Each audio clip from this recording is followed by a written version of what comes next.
Hey everyone, and welcome to Rings of Power Season 2, Episode 3 review. We make these on a weekly basis as we roast Amazon's most expansive fanfiction, so if you enjoy these videos, subscribe. With each sub, you donate $1 to Sauron for a better wig. The Dark Lord thanks you. But first, exciting news, we have merch! It's just one design, for now, but it's words everyone should live by, and it's Rings of Power inspired. It features our boy Izzy. If you're interested, check it out here, and if anything piques your interest, use code IZZYFREE to get free shipping. I will also leave the reviews of Rings of Power 1 and 2 here, but now let's dive into episode 3, that's what you came for. This episode was the first one so far that didn't make me look at the clock every 5 minutes. It's Numenor heavy, it's got our boy Isildur, or Izzy as we like to call him on this channel, no Harfoots, no Galadriel, if you can believe it. So these are all pluses in my book. The Numenor storyline is the only one that I'm sort of interested in. Bit of political scheming and grasping for power. It's not much, but it's more entertaining than watching these guys wander through the desert for 5 minutes each scene.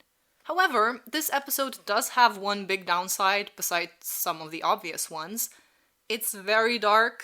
So many scenes are just shapes of people's heads or silhouettes bobbing in the dark. But okay, let's go step by step and review the show. We have to remember that in the first season, Izzy was last seen under a burning building in the Southlands, where the volcano erupted and created Mordor. So now what happens is, his best buddy, Private Investigator Horse, comes looking for him. And I kid you not, this horse has an action scene. He goes full on Galadriel on some orcs that try to capture it. Best action scene in the season so far though. This horse is not only a private investigator, he's also a ninja warrior and a loyal companion. The full trifecta. Galadriel, you have a lot to learn from this guy. They call the horse Berek, by the way, and I'm thinking two things.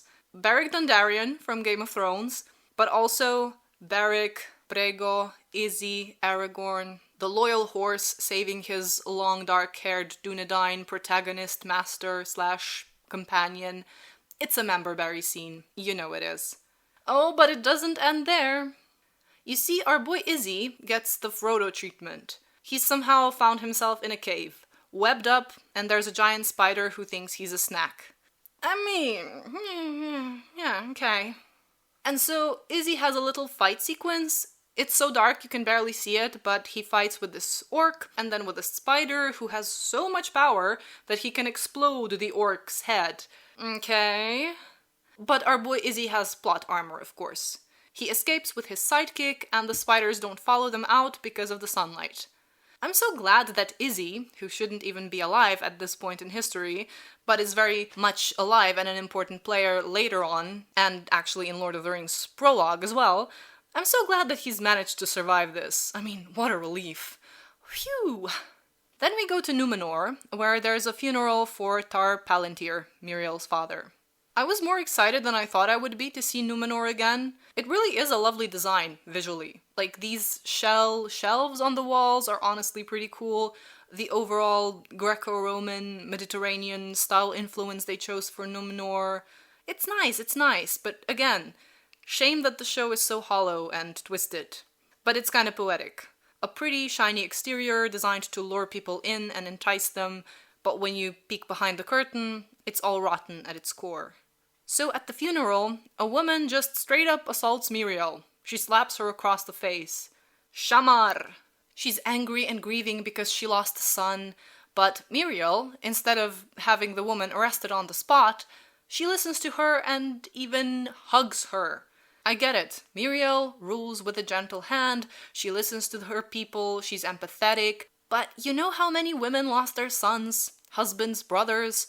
You lost many people on your little expedition to Middle-earth. Are you just gonna let every bereaved mother slap you? A ruler cannot let their people disrespect them like this. They wanted to make it a Miriel good and empathetic moment, but it ended up being a Miriel pathetic moment. This may well be a kind, compassionate woman, but letting people slap you and then you thank them for it is not a sign of a good ruler. There are so many different ways they could have shown that she cares for the people. Anyway, she chooses to wear white for her coronation, for Numenor's past instead of red, which Pharazôn suggests represents a change for Numenor's future. Miriel doesn't want to change, apparently, yet she did introduce a big change when she decided that Numenor will go to Middle-earth and fight alongside Galadriel, an elf. Even if we assume that Pharazôn wanted to undermine Miriel by making her choose red, so that people would then think she wants to change the old ways and they would turn against her, this idea gets contradicted by Pharazôn wearing red to the coronation himself, so that logic doesn't check out either. But okay, now brace yourselves. In Mordor, this orc is telling Adar, "The preparations for battle are nearly complete. But, Lord Daddy, must we go to war again? We're safe here and we have a home." What the heck? Orcs in Tolkien's world are evil because they're evil, corrupted by dark forces. They're not these misunderstood creatures that wanted to be left to their own devices. We even see an orc baby to really tug at our heartstrings and cement the idea that we should feel bad for the orcs. Now, whenever there's another battle, we know that elves and men will be unaliving not just the men, but the women and children orcs too. My goodness, what is this show? Celebrimbor invited Durin and Disa to Eregion to tell them the title of this show, and to offer them more magical rings that will be made soon. He needs mithril from the dwarves, and the dwarves need help from the outside anyway. You get it, you've connected the dots. Sauron is here, of course, as Annatar, doing his persuasion magic. Durin, however, is having none of his BS. Man, I really like this actor though. His talent is wasted on this show. Sauron tells Celebrimbor that Gil-galad doesn't know he's here, and forbade that more rings should be made. Celebrimbor sinks even deeper into the depths of stupidity. He writes a letter where he lies to Gil-galad, saying that he's closing his forge, and intends to actually work on the rings in secrecy because he's a rebel now. And now the elves in Lindon will think Celebrimbor and Eregion are safe because of that letter. What a convenience! I'm fine with Celebrimbor becoming more ambitious, in a bad way under Sauron's influence, but this isn't particularly well done, and the letter to Gil-galad is so contrived. Okay, more member berries. A protagonist looking into a murky lake full of dead bodies? Well, who would have thought? So, our boy Izzy arrives to a destroyed camp where he meets the sole survivor, this lady, and she stabs the poor guy. He tries to save face, which is very cliché, but definitely watchable. I didn't hate this interaction. And then they carry on together towards Pelargir, hoping that they would find Izzy's skin there. They get ambushed, but who swoops in to save the day? Why, Arondir, of course. So they go with him to Pelargir to Bronwyn's funeral. So the actress quit acting, or took a break, or whatever, and her character had to go in the show too. But maybe it's for the best. She and Arondir had zero chemistry, and their relationship was never properly developed. Theo is pissed at the whole world, but he helps Izzy go find his sidekick. They had to fight with some of Adar's followers, and then Ents show up. It's a thing. I didn't put any stills of that here because it's so dark, you can't see a damn thing in that scene. You're just gonna have to trust me. They get the horse back. Great news. Also, we learned that Estrid has a mark of Adar. No one else knows that yet, though. And we already knew that Izzy's mother drowned, but now we find out that she drowned while saving his life. The sea is always right! We return to Numenor, to Miriel's coronation. Now, the Numenor theme is pretty majestic, quite nice. It reminds me a lot of the Pan-Am theme from the Hunger Games. I won't play it here because of copyright, but if you know what I mean. You know which part I'm thinking about. Some people are unhappy about her becoming the queen. They speak up, and Eärien brings forth the Palantir. So everyone is like, aha, the queen put her trust in an elvish artifact. Outrageous, she is not to be trusted. Pharazôn wants it destroyed, but Miriel objects. Elendil tries to pick it up, and it zaps him. It's quite funny, actually. So now the people panic and turn against Miriel, but an eagle swoops down. Pharazôn walks towards him, and everyone is like, see, the eagle favors him! Pharazôn for king! I mean, isn't it more like Pharazôn favors the eagle? He went to it, not the other way around. And also, is it fair to say who the eagle likes more when one person literally can't see the eagle and the other person literally went to the eagle? It's... Lastly, the two Durins kinda mended their relationship, and now they're in a region where the ring for King Durin is getting made.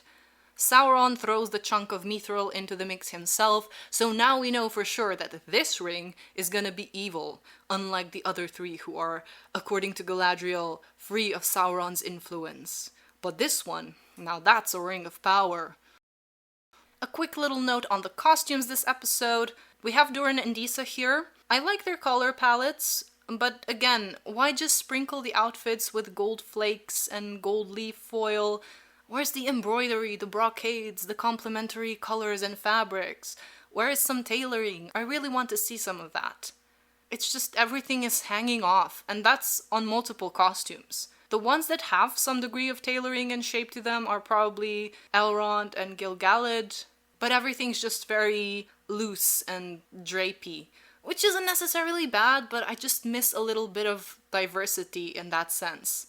Everything tends to kind of blend together. We have the outfits of the dwarves, but, you know, if you put one of those outfits in Numenor, would you be able to tell that that's not a Numenorean costume? Or if you put a Numenorean among elves, would you be able to tell that that's not an elf? Everything is just this mishmash of costumes that, yes, they're different, but they're all kind of the same thematically. Now, Miriel's coronation dress, this one was interesting. I still hate this crown. All the crowns and tiaras are very harsh and they lack some finesse, I think. But the mosaic capelet is a cool design, though perhaps it looks more futuristic than Middle-earth, at least to me. But hey, I'll give you a plus for creativity on this one. Thank you very much for watching. Let me know your thoughts down below. Feed the algorithm with them comments. I'll see you back on Friday or Saturday for episode 4 review. In the meantime, stay safe, stay away from bad wigs, and remember... The sea is always right! The sea